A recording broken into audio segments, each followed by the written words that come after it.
গতকালে নিজের চোখে দেখা কথা বলছি, গতকাল নিজের চোখে আমি দেখেছি যা, এক চোখের এক পলকে যা দেখেছি, এক পলকে, এই যে এবার তাকালাম এতটুকু। আমরা আসছিলাম ওই যে পূর্বাচল দিয়ে মাহফিলে যাব, আমরা চাঁদপুর যাব, ওদিক দিয়ে বের হয়ে কোন জায়গাতে চলে গেছে আমি মানে বলতে লজ্জা পাচ্ছি, কিন্তু আপনাদেরকে বলি কারণ আপনারা এই শহরের বাসিন্দা এবং এই শহরের ভবিষ্যৎ আপনার হাতে, এই ঢাকা সিটির ভবিষ্যৎ আপনাদের হাতে না। আচ্ছা, তো গাড়িতে বসে আমরা সাধারণত কি করি, বই পড়ি বা ফোনে কথা বলি বা পরিবারের খোঁজ খবর নেই। গাড়িতে বই পড়তে পড়তে চোখ লেগে যায় না অনেক সময়, তো চোখটাকে রেস্ট দেওয়ার জন্য জাস্ট একবার গ্লাসটা খুলে বাইরে তাকিয়েছি। পাশ দিয়ে একটা গাড়ি চলে গেল, একটা উবার টাইপের একটা গাড়ি চলে গেল, ড্রাইভার গাড়ি চালাচ্ছে। পিছনের সিটে, আপনার শহরের অবস্থা বলছি, পিছনের সিটে আমি দেখলাম যে একটা ছেলে এভাবে বসে আছে, আমি যেভাবে বসে আছি, আর একটা মেয়ে তার উপরে উঠে বসে আছে ওপেন রাস্তার মধ্যে। এটা আপনাদের শহর। আমি যে বলি যে কিয়ামতের যত সায়েন্সগুলো আছে, নিদর্শনগুলো, সেগুলো মোটামুটি প্রকাশ পেয়ে গেছে সব শহরগুলোতে, আপনারা তো বিশ্বাস করতে চান না। নবীজি এটার কথাই বলছিলেন হাদিসে যে কিয়ামত ততদিন পর্যন্ত হবে না যতদিন পর্যন্ত মানুষ গরু গাধার মতো রাস্তাঘাটে জেনা করবে না। স্পষ্ট হাদিস আছে, কিয়ামত ততদিন পর্যন্ত হবে না যতদিন পর্যন্ত মানুষ গাধার মতো রাস্তাঘাটে জেনা করবে না। এগুলো জেনা না?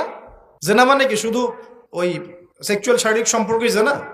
দেখেন, ফ্ল্যাটে ফ্ল্যাটে জেনা হচ্ছে এখন, ফ্ল্যাটে ফ্ল্যাটে জেনা, মাদকদ্রব্য সেবন করছে, ধনির দুলাল, কোনো খবর নাই। একটা অসুস্থ প্রজন্ম তৈরি করছে আমরা, জানেন? এই প্রজন্মের ছেলেরা নাস্তা করে 12টা-1টার দিকে, দুপুরে এদের রাত হয় 12টা-1টা পর্যন্ত, ঘোরাফেরা করে, ফজরের নামাজের সময় ঘুমায়। ফজর নামাজটা পড়ে ঘুমায় না, কিন্তু ফজর নামাজের সময় ঘুমায়। উঠে দেখবেন 12টা-1টায় নাস্তা করে, 12টা-1টার দিকে। এরা সালাম দিতে লজ্জাবোধ করে, এরা সালাম দিলে লজ্জা পায়, পিতাকে সালাম দিতে লজ্জা পায়। হ্যাঁ, টাকনুর উপরে কাপড়, দাড়ি রাখা এদের কাছে মনে হয় ব্যাকডেটেড থিঙ্কিংস। হ্যাঁ, এরা এরা পাপকে পাপ মনে করে না, মাদককে এরা স্বাভাবিক মনে করে, জেনাটাকে স্বাভাবিক মনে করে। ফ্রি মিক্সিং, জেনাটা খুব স্বাভাবিক, বয়ফ্রেন্ড গার্লফ্রেন্ড খুব স্বাভাবিক বিষয়, ঠিক আছে? বাপের টাকা পয়সা থাকলে এগুলো নিয়ে বন্ধুদের সাথে মজ মাস্তি করাটাকে এটা ফ্যাশন মনে করে, টাকা উড়িয়ে দেখে ফ্যাশন মনে করে। ওই টাকা পয়সা কামাই করতে পিতাদের কত কষ্ট হয়েছে ওরা জানে না, পিতারা জানে। এই প্রজন্মের মেয়েরা দেখবেন পর্দাটাকে ব্যাকডেটেড থিঙ্কিংস মনে করে, চুল খোলা রেখে গেঞ্জি টি শার্ট পরে বাইরে ঘুরতে যারা পরিমাণ লজ্জাবোধ কাজ করে না, যারা পরিমাণ না। বিভিন্ন অকেশন আসলে দেখবেন মোমবাতি জ্বালিয়ে অগ্নি পূজা শুরু করে দেয়। হ্যাঁ, এবং কোনো কোনো ক্ষেত্রে সংস্কৃতির নামে এমন কিছু শিরকি কাজ করে যেগুলোর সাথে ইসলামের কোনো সম্পর্ক নেই। এরা জীবনে প্রতিষ্ঠিত হওয়াকে, বাইরে একটা ডিগ্রি সার্টিফিকেটকে নাজাতের ওসিলা মনে করে ফেলে। নামাজ, রোজা, হজ, জাকাত, ইসলামিক কালচারগুলা তাদের কাছে মনে হয় এগুলো শেষ বয়সের কাজ, এই বয়সে করার দরকার নেই। আমরা একটা অসুস্থ প্রজন্ম তৈরি করে যাচ্ছি। আপনি সালাম দিয়ে দেখেন উত্তর দেয় না, সালাম দিলে সাই বোধ করে, সালাম দিতে মনে হেড হয়ে যাচ্ছে মাথাটা। কি লজ্জা, সালাম দিতে কি লজ্জা। দেখবেন হ্যালো হাউ আর ইউ, পশ্চিমারা যা যা করে হুবাহু ওদের কাটপেস্টে লাইফ লিড করে, জুমার নামাজও ঠিক মতো পড়তে যায় না।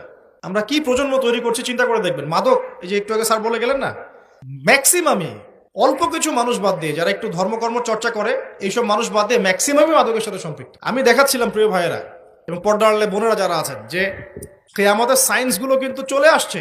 এখন এই প্রজন্মের দায়িত্ব কিন্তু আপনার হাতে। এই প্রজন্মের দায়িত্ব কার হাতে বলেন? এই শহরের দায়িত্ব কার হাতে? শুধু কি আলেম ওলামার হাতে? শুধু কি প্রশাসনের হাতে? এই শহরকে আপনি পাপমুক্ত করবেন কিভাবে? আপনাদের আমাদের কোনো ভূমিকা নাই? কি যে হচ্ছে কল্পনা করতে পারছেন না। একটা চিত্র দেখছেন না, লাখ লাখ ছেলে দাঁড়িয়ে একটা পর্দার সামনে দাঁড়িয়ে আছে, গোল কখন হবে এই জন্য দেখছেন না? মিডিয়া এগুলো প্রমোট করছে না? ভাবখানে এমন যে কত সুখে আছি আমরা, তাই না? কি সুখ আমাদের, খেলা হচ্ছে, আমরা গোল গোল চিল্লাচ্ছি, খেলছে কোন টিম, সেই টিম আমাকেও চিনে না, আমার দেশের নামও জানে কিনা আল্লাহু আলাম। আমরা নাচানাচি করছি মাশাআল্লাহ, আমরা মারামারি করছি, কেউ মার্ডার হচ্ছে, কেউ আবার শোকে স্ট্রোক করে মারা যাচ্ছে, তাই হচ্ছে না? এমন কেন জাতিগতভাবে আমরা এমন কেন হলাম? জাতিগতভাবে আমাদের কোনো ব্যক্তিত্ব নাই, আমাদের কোনো গায়রত নাই। আমাদের তো যুদ্ধের হিস্ট্রি আছে, আমাদের বীরত্বের হিস্ট্রি আছে, আমাদের ভাষা আন্দোলন হিস্ট্রি আছে। দেশের কনসেপ্ট বাদ দিয়ে ইসলামের কনসেপ্টও যদি বলেন, আমরা তো তারেক বিন জিয়াদের উত্তরসূরি, বিন কাসিমের উত্তরসূরি, খালেদ বিন ওয়ালিদ, উমর ইবনুল খাত্তাবের উত্তরসূরি। আমাদের কোনো গায়রত নাই। পশ্চিমারা একটা কিছু লঞ্চ করবে, সবাই নাচানাচি করবে, আমরা সেখানে গা ভাসিয়ে দিব। কিছু কিছু মুসলিম কান্ট্রি ওগুলোতে জয়েন হবে, আমরা মনে করবো এটা হালাল হয়ে গেল। অনলাইনে দেখলাম একজন লিখেছেন, আরেকজন বক্তব্য দিচ্ছেন, রাসূলুল্লাহ সাল্লাল্লাহু আলাইহি ওয়াসাল্লামও তো নাকি তার স্ত্রীর সাথে খেলাধুলা করেছেন। রাসূল সাল্লাল্লাহু আলাইহি ওয়াসাল্লাম তার স্ত্রীর সাথে দৌড় প্রতিযোগিতা করেছেন রাতের অন্ধকারে। মসজিদ নববীর মধ্যে ঈদের দিন উৎসব পালন করা হয়েছে নববীর মধ্যেই। এটার সাথে আপনি ফিফার দলিল টানছেন, এটা দিয়ে আপনি ফিফাকে জায়েজ করতেছেন। এখানে তো জুয়া হচ্ছে। একটা মুসলিম কান্ট্রি কাতার যা অ্যারেঞ্জ করেছে, এই অ্যারেঞ্জমেন্টটা অন্য আগের সব অ্যারেঞ্জমেন্ট হচ্ছে বেটার, কারণ সে তার মধ্য দিয়ে ইসলামের প্রচার করার চেষ্টা করেছে, সে তার জায়গা থেকে চেষ্টা করেছে, কিন্তু মন্দের ভালো, এর চেয়ে ভালো কিছু করা সম্ভব ছিল না। এখানে সে যতদূর পর্যন্ত পেরেছে ট্রাই করেছে, এবং সে কিন্তু ছোট রাষ্ট্র হলেও অনেক বড় বড় ওয়ার্ল্ড অ্যাফেয়ার্সের বিষয়ে সে মাথা ঘামায়। আমাদের ঢাকার সমান আয়তন হবে কিনা সন্দেহ আছে, ঢাকা বিভাগের সমান হয়তো আয়তন হবে। সে ওয়ার্ল্ডের বড় বড় জিও পলিটিক্যাল বিষয়ে সে মাথা ঢুকায় এখন। হ্যাঁ, সে তার সর্বোচ্চ চেষ্টা করেছে, কিন্তু এর মধ্য দিয়ে যে সারা বিশ্বে কোটি কোটি যুবক তাদের হায়াত নষ্ট করছে, তাদের যৌবন নষ্ট করছে, তাদের রাতের ঘুম ইবাদত নষ্ট করছে, হ্যাঁ, আপোষে ক্রন্দলে লিপ্ত হচ্ছে, বিধর্মীদের কালচার ফলো করছে, ওদের ফ্ল্যাগ টাঙাচ্ছে। আমার দেশের মধ্যে, স্বাধীন সার্বভৌম রাষ্ট্রের মধ্যে অন্য একটা রাষ্ট্রের পতাকা তুলবো কেন? আমার গায়রত নাই? ওরা কি তাদের দেশে আমার পতাকা তোলে কিনা? আমাদের ব্যক্তিত্ব কোথায় চলে গেল? এগুলোকে আমরা টেকনিক্যালি আবার মিডিয়া দিয়ে জায়েজ করার চেষ্টা করছি, যে নবী সাল্লাল্লাহু আলাইহি ওয়াসাল্লাম তো দৌড় প্রতিযোগিতা করেছেন, হ্যাঁ, তারপরে মসজিদ নববীর মধ্যেও তো এরকম খেলাধুলা হয়েছে। এগুলো ছিল চিত্ত বিনোদনমূলক। যদি আমি একা একা সকালবেলা উঠে ফজরের নামাজের পরে এই মাঠটাকে 10 রাউন্ড দেই, এটা আমার জায়েজ না? না জায়েজ। এই খেলাকে কেন্দ্র করে তো জুয়ার আসর বসাতে পারবেন না আপনি। এটাকে কেন্দ্র করে তো সমকামিতা প্রমোট করতে পারবেন না। এটাকে কেন্দ্র করে আপনি lakh lakh billion billion dollar খরচ করতে পারবেন না তো। অথচ আপনার পাশেই প্রতিবেশী রাষ্ট্র ইয়েমেন না খেয়ে মারা যায়। আমাদের পাশেই মিডল ইস্টের পাশেই প্রতিবেশী রাষ্ট্র সিরিয়া না খেয়ে শিশুরা মারা যাচ্ছে। প্রতিবেশী না খেয়ে থাকে, আমি পেট ভরে খাই, আমি মুমিন নাকি? প্রতিবেশী না খেয়ে থাকে আর আমি পেট ভরে খাই, আমি কি মুমিন নাকি? আর সারা বিশ্ব এই দিকে মানুষকে ফোকাস করে রেখেছে। বিশ্বের একটা অংশ এই দিকে ফোকাস করে রেখে তাদের এজেন্ডাগুলো ঠিকই বাস্তবায়ন করছে না।